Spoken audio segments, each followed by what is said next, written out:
Alien space creatures, werewolves and giant crocodiles.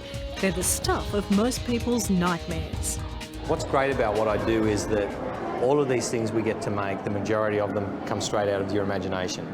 And you get to pull what's up here out and turn it into a real-world object. For Oscar-winning model maker John Cox, creating the frightening and the bizarre is all in a day's work. Thank you, Andrew. For more than 20 years, he's been bringing these amazing creatures to life for the motion picture industry using animatronics, blending model making and robotic technology to make lifelike moving replicas. It's an obsession that began with the original King Kong in the 1960s. Late one Friday night, I saw it and I thought, this is what I want to do.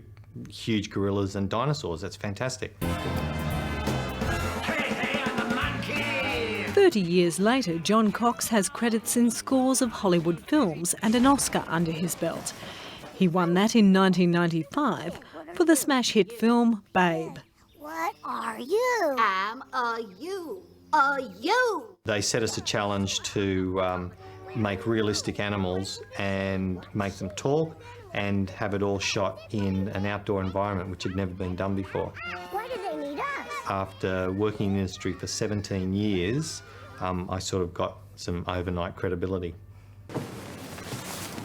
Now John Cox and his team have decided to let the public in on some of their model-making secrets, putting their best work on display in an exhibition entitled How to Make a Monster. We like to keep a good collection of our creatures because producers come and visit us and we can just show them straight up what it is. They love to see what's on film because ultimately that's what their product is, but it doesn't replace the ability to touch something and just see it in real life. There's a wealth of material. The gorillas from George of the Jungle 2, characters from Inspector Gadget and huge lizards from Komodo. And while his Oscar is at the front entrance, some of John Cox's most famous creations, the animals from Babe, surprisingly won't be part of the show. All those pieces were destroyed a couple of years ago so that they would never see light of day again. This exhibition is how to make a monster, so there are no cute little barnyard animals in this one. In this workshop, a latex or fiberglass body is made to cover the internal machinery. This is a fearsome creature from the sci-fi horror movie Pitch Black.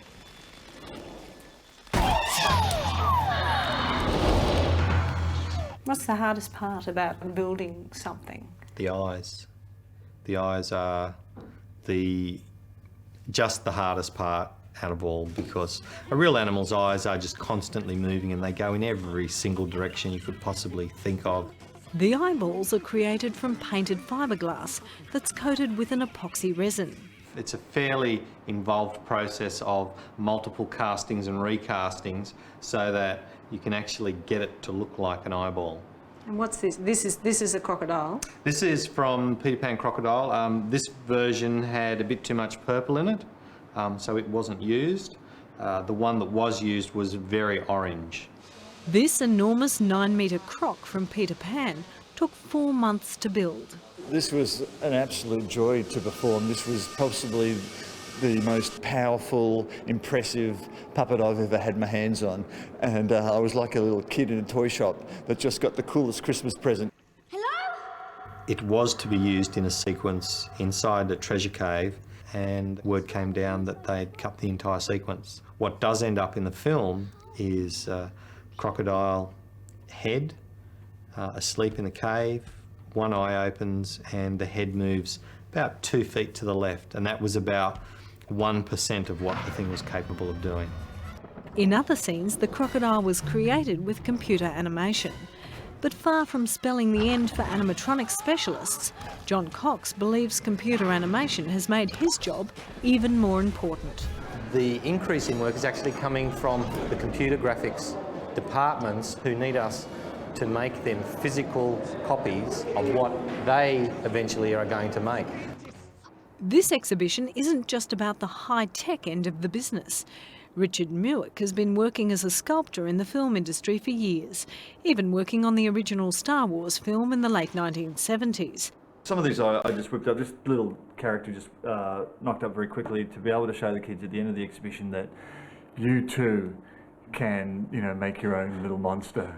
John Cox and his team say that's what it's all about, trying to inspire future generations. And it appears to be working. I want to be an actor when I'm older, and if I learn how to do this, I can make some of these things and stick them in my movie. What I hope that happens from this exhibition is that kids' imaginations will get fired up and that they will go home and pull out their plasticine or their Play-Doh and make a mess at home.